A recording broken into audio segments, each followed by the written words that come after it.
For my 30th birthday, the start of a new decade of my life, I hoped for a quiet celebration with my family. A little acknowledgement. A sign that they saw me. Instead, I got a phone call. And that phone call wasn't just a request. It was a demand to be a last-minute babysitter.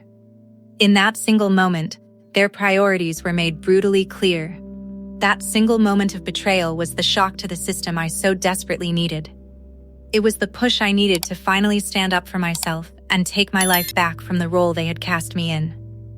This is the story of how the worst birthday of my life became the very first day of my real freedom. For as long as I can remember, my role in the family was the responsible one. I never auditioned for the part, but it was given to me so early on that it felt like part of my identity, like my name or my eye color. I was the one who remembered everyone's appointments, the one who organized and executed holiday dinners, the one who was the default tech support, and the one who always picked up the phone. I was reliable. Dependable. The family's go-to problem solver. It sounds like a compliment, doesn't it? But after a while, reliable started to feel less like a virtue and more like a cage. Dependable just meant always available for their needs. And problem solver became a code word for the one whose own needs, plans, and desires always, without question, come last. So, let me paint you a picture of my family. There are my parents, who are loving people, but they are sort of stuck seeing their kids in these fixed, unchanging roles they assigned us in childhood. Then there's my older sister, Jessica. Jessica is a force of nature. She's charming, spontaneous, and honestly, a little chaotic. She married her high school sweetheart, David, and has 2 amazing, high-energy kids. And because her life is a constant self-created whirlwind, I just naturally became her support system, her safety net, her unpaid assistant. When she needed a last-minute sitter, because she and David decided to go to a concert they bought tickets for that afternoon, she called me. When she forgot a cake for a school bake sale, I was the one running to the grocery store at 9 p.m. after a long day at work. One time, I drove 2 hours in the middle of a workday, leaving a critical meeting, to bring her a spare car key she'd locked inside her car. Her only response, as she grabbed the key from my hand, was a distracted, "Oh, you're a lifesaver," before she sped off to her yoga class. I didn't even get a thank you coffee. I just got back in my car, my own schedule for the day, completely shattered, and drove 2 hours back to my life. There was also the time she called me in a full-blown panic because she'd overdrawn her bank account right before her rent was due. Just a few hundred to tide me over, she promised. "I'll pay you back on Friday." That Friday came and went. When I gently brought it up a month later, she acted offended, like I was the one being unreasonable. "God, it's just money," she said. "Family is more important." The irony was so thick I could have choked on it. My parents totally enabled this dynamic. They'd say things like, "Oh, you know your sister," with a little eye roll, as if her profound lack of consideration was a cute personality quirk instead of a constant disregard for my time and energy. Then they'd turn to me and say, "Thank you for being so responsible. We don't know what we'd do without you." They praised me for my sacrifices, but never once stopped to ask why I was the only one making them. My own life, my career I'd worked hard for, my friendships I tried to nurture, was always seen as flexible, as secondary. Since I was single with no kids, my time was treated as less valuable. It was just a blank space in their family calendar that they could scribble their emergencies onto without a second thought. So, as my 30th birthday got closer, I felt this little flicker of dangerous hope. 30 is a milestone. It's not just another birthday. It feels solid, significant. It's the end of one chapter and the beginning of another. And for the first time in a very long time, I let myself actually want something. I didn't want a huge surprise party. The opposite, in fact. I was dreaming of a quiet dinner at that new Italian place downtown, La Stella. I'd seen pictures of it online, with fairy lights strung across the patio and plates of beautiful handmade pasta. It looked like the kind of place where time slowed down, where a meal was an event. I just wanted to get dressed up and have my family there with me, celebrating me. For one day, I wanted to be the one being celebrated, not the one organizing the celebration. I dropped hints for weeks, mentioning the restaurant by name, talking about how nice it would be to just have a calm evening out. All I got back were vague nods and non-committal sounds. But I still held on to that hope. I thought, this time will be different. It's my 30th. Surely, this one has to matter. The week of my birthday rolled around, and a familiar quiet settled over my family. It was the kind of quiet that usually comes right before a major letdown. The normal flood of texts and calls about minor dramas and needed favors slowed to a trickle. My hints about my birthday were met with a kind of deliberate, almost strategic vagueness. I decided I had to be more direct. On Tuesday, just 4 days before the big day, I called my mom, trying to sound breezy and casual. So, any thoughts for Saturday? Oh, honey, things are just so crazy right now, she said, sounding incredibly distracted. I could hear the theme music of her favorite game show blaring in the background. Every time she spoke, it was punctuated by the sound of an audience clapping or a loud buzzer. I was competing for her attention with a television program, and I was losing. We'll figure something out. Don't you worry, she said. But I was worried. We'll figure something out was our family's code for this isn't a priority, and we'll probably forget until the last minute, at which point we'll expect you to organize it. The next day, Wednesday, I texted our family group chat. I tried to be cute. Just a reminder I'm turning the big 3-0 on Saturday. Feeling old, haha. My sister Jessica shot back a string of party emojis, but no actual words. My dad sent a single thumbs up emoji. It felt like sending out a deeply personal invitation and just getting red receipts back. The digital silence from them was deafening. A knot started to twist in my stomach. Was I being childish? Was I expecting too much? That old voice of self-doubt, the one my family helped plant in my head and nurtured for 3 decades, started whispering, "You're being dramatic. It's just a day. People have real problems." I started to feel embarrassed for even wanting anything in the first place. It felt so needy, so demanding. I was the responsible one. Responsible people don't ask for things. They just handle them. Then on Thursday, Jessica called. My heart gave a little jump. I thought, this is it, the call about the surprise dinner. But her tone was all business, no warmth. "Hey, you are not going to believe the week I'm having," she sighed, the drama already evident in her voice. "David's company is having this huge awards dinner on Saturday night. It's a super important networking thing for his career, and I absolutely have to be there. It's black tie and everything." "Oh wow, that sounds like a big deal," I said, my voice flatter than I meant it to be. The word Saturday night sent a chill down my spine, but I refused to connect the dots. "Not yet." "It is," she said. "The only thing is, our regular sitter has the flu, and I have no idea what to do with the kids. David is freaking out. His boss is going to be there. The kids will be so disappointed if he can't go." A lifetime of conditioning kicked in. The muscle memory of 30 years was telling me to just say, "Don't worry, I'll do it." My mouth literally opened to form the words. But for the first time, I stopped myself. I actually bit my tongue. "Oh, that's tough," I said instead. "I hope you can find someone." There was a weird, crackling pause on the line. She was waiting for the offer. Me not immediately volunteering was a glitch in the system, a disruption of the natural order. The pause was a tectonic shift. It was the sound of a lifelong pattern trying to break.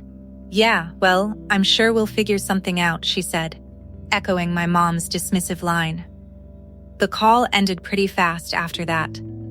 By Friday, the day before my 30th birthday, still nothing. No plans. No follow-up calls. No cake on the horizon. The hope I'd been clinging to all week finally withered and died. I sat in my car after work and just cried. Not loud, heaving sobs, but silent, hot tears of pure exhaustion. The exhaustion of constantly hoping and constantly being let down. But then, underneath the sadness, something else was stirring. A tiny, hard spark of defiance. I decided I wasn't going to spend my 30th birthday on my couch, waiting for a pity text that would never come. If they weren't going to celebrate me, I would celebrate myself. I went online, my hands shaking slightly, and made a reservation for one at La Stella, the Italian place I'd been dreaming of. It felt both deeply pathetic and incredibly powerful. As I hit the confirm button, a tear rolled down my cheek. This wasn't just about a forgotten birthday anymore. It was about feeling completely and utterly invisible to my own family. The morning of my 30th birthday, I woke up to absolute, profound silence. No happy birthday texts waiting for me. No missed calls from my parents singing their slightly off-key birthday song. Out of habit, I checked my phone. 0 notifications. Not from my mom, not from my dad, not from Jessica.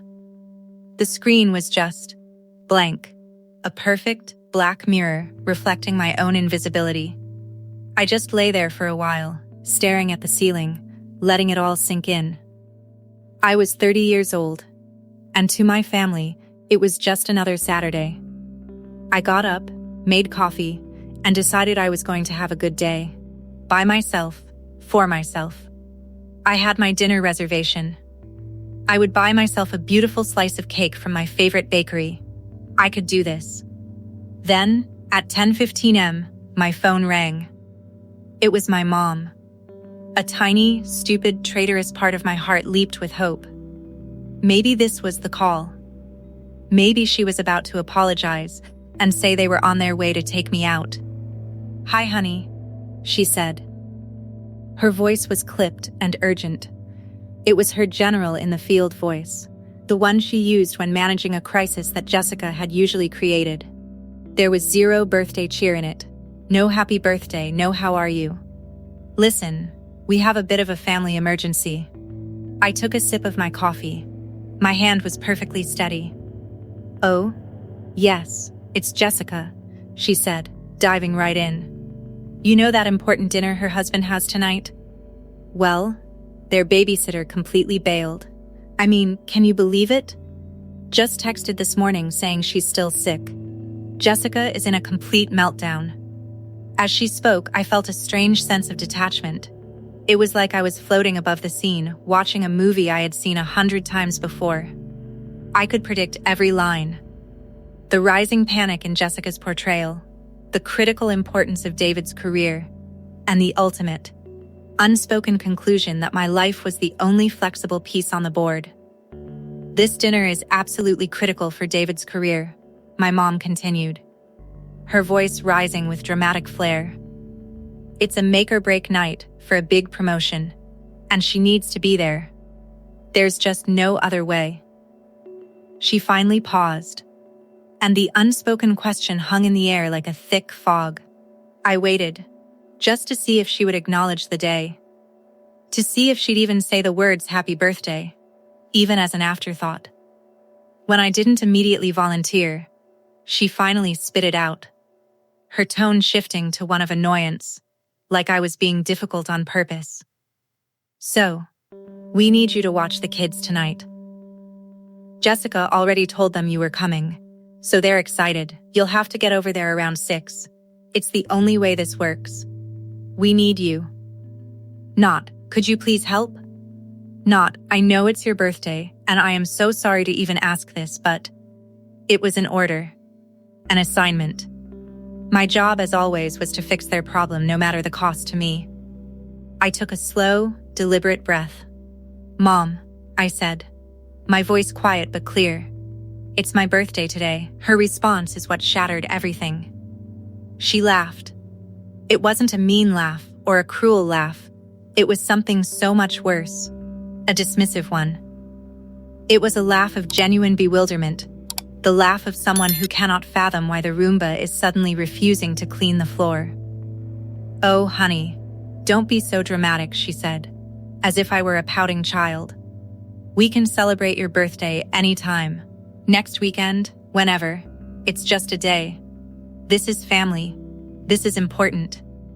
And there it was. The betrayal, laid bare and undeniable. It wasn't that they forgot. They remembered, and they actively decided it didn't matter. My 30th birthday, the one day I had wanted for myself, was just some trivial, flexible event that could be pushed aside for a networking dinner. My role wasn't to have my own big moments, it was to ensure theirs went off without a hitch. I wasn't a daughter. I was a tool, a resource, a backup plan. And I was malfunctioning. In the echo of my mother's dismissive laugh, something inside me just snapped.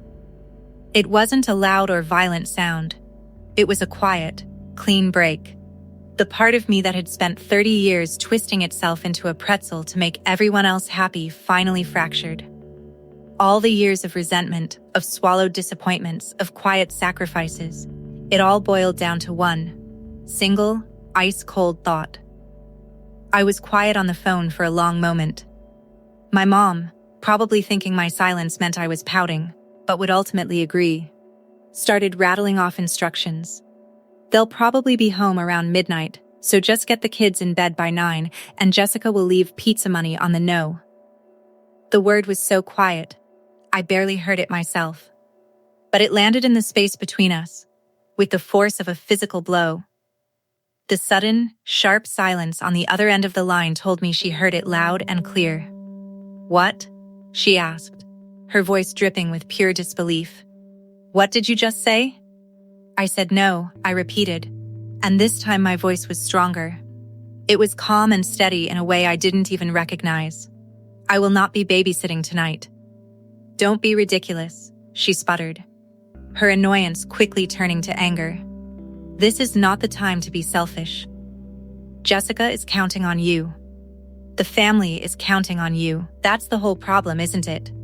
The words just came pouring out, not from rage, but from a place of deep, undeniable truth. The family is always counting on me. I was counted on to change my college plans, wasn't I? I was all set for my dream school 4 states away. But then Jessica needed a gap year to find herself. And suddenly you two needed me to stay close to home. You said it was about money, but it was about convenience. My convenience was sacrificed for her whim. I was counted on to host Christmas with 2 days' notice when I had a non-refundable plane ticket to go on my first real vacation in years, because Jessica had a plumbing emergency which turned out to be a clogged sink her husband didn't feel like fixing. My entire life has been a series of me erasing my own needs to fix someone else's preventable problem. I could hear her trying to cut in, sputtering objections, but I just kept going. Today is my 30th birthday. A day I was actually looking forward to. And you didn't just forget it. You actively dismissed it. You called me dramatic for wanting one day for myself. You have made it crystal clear that my only value to this family is as your permanent, on-call, unpaid assistant. And today, for the very first time, I am refusing the job. Stunned silence. Then I heard muffled shouting and the phone being fumbled. Jessica's voice, sharp and furious, came on the line. "I cannot believe you are doing this to me today. Of all days. You know how important this is for David. And you know how important today is to me," I shot back, my voice still weirdly calm. "Or maybe you don't. Maybe it's never occurred to you that my life has any significance outside of how it can serve you. Did you ever once think to ask what I might want for my own birthday? That's not fair." She yelled. "I'm your sister. We're supposed to help each other." "This isn't help, Jessica. This is exploitation," I said. "Help goes both ways. This isn't a two-way street. It's a dead end, and I'm always parked at the end of it. You made plans you couldn't keep, and just assumed I'd be there to clean up the mess. You need to find another babysitter." My mom got back on the phone, her voice now low and threatening. "If you do this, you are going to regret it. You're turning your back on your family." "No," I said, a final, heartbreaking certainty in my voice. I'm not turning my back on my family. I'm finally turning to face myself.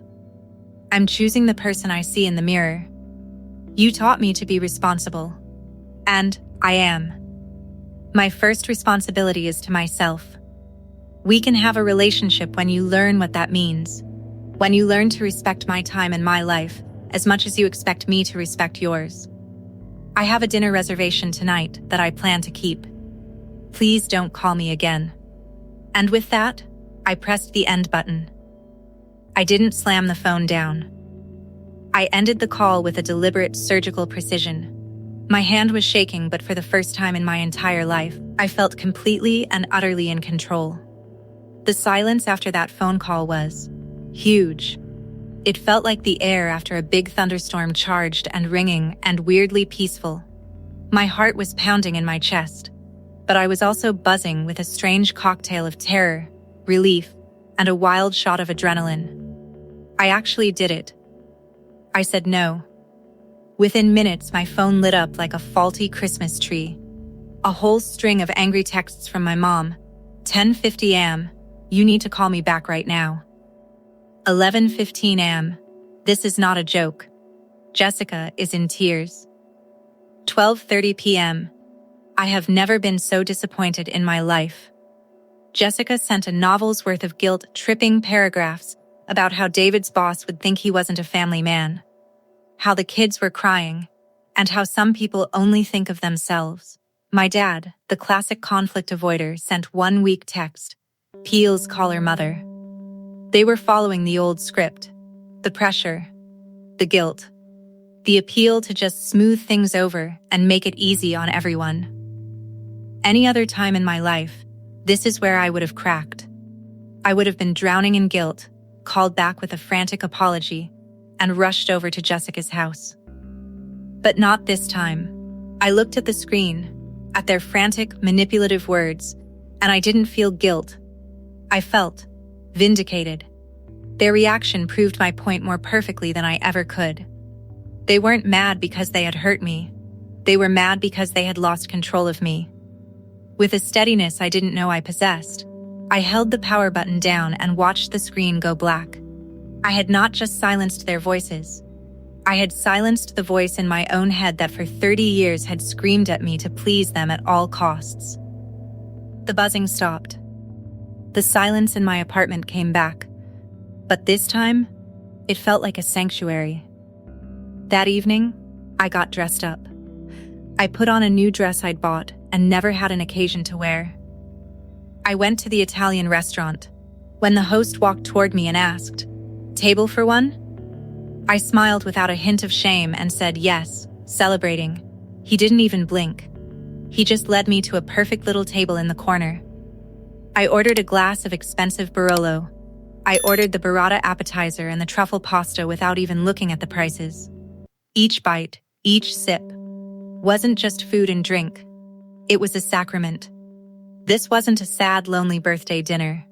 This was the first meal of my new life. A life where my peace came first. And as I took the first bite of pasta, I savored it. It tasted like freedom. The next few weeks were strange and profoundly quiet. I kept my phone off for the entire birthday weekend. When I finally turned it back on, the barrage of angry texts had been replaced by a wounded, waiting silence. They fully expected me to come crawling back, tail between my legs, with a profuse apology. They were waiting for me, the responsible one, to be the one to break the tension and fix the discomfort I had caused. I refused to play the game. About a month later, my mom called. Her voice was hesitant.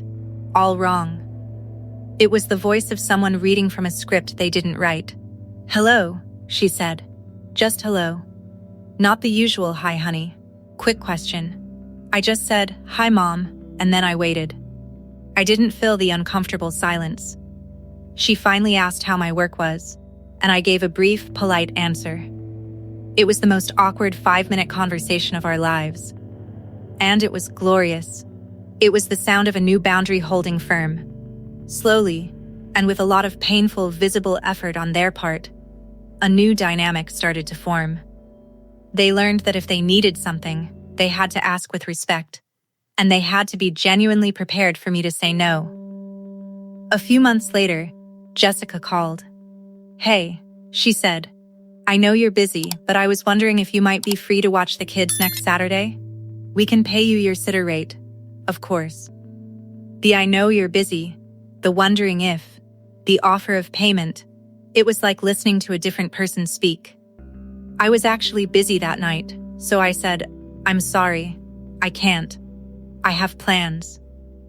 And her response wasn't anger or a guilt trip. It was, "Okay, no problem. Thanks for letting me know." The world didn't end. They were forced to build the support systems in their own lives that I had always been for them. Our relationship is still a work in progress.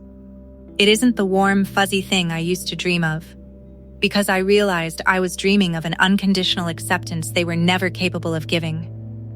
But it's built on something much more important and real: respect. That birthday was the most painful one I've ever had. But in the end, that betrayal was a gift.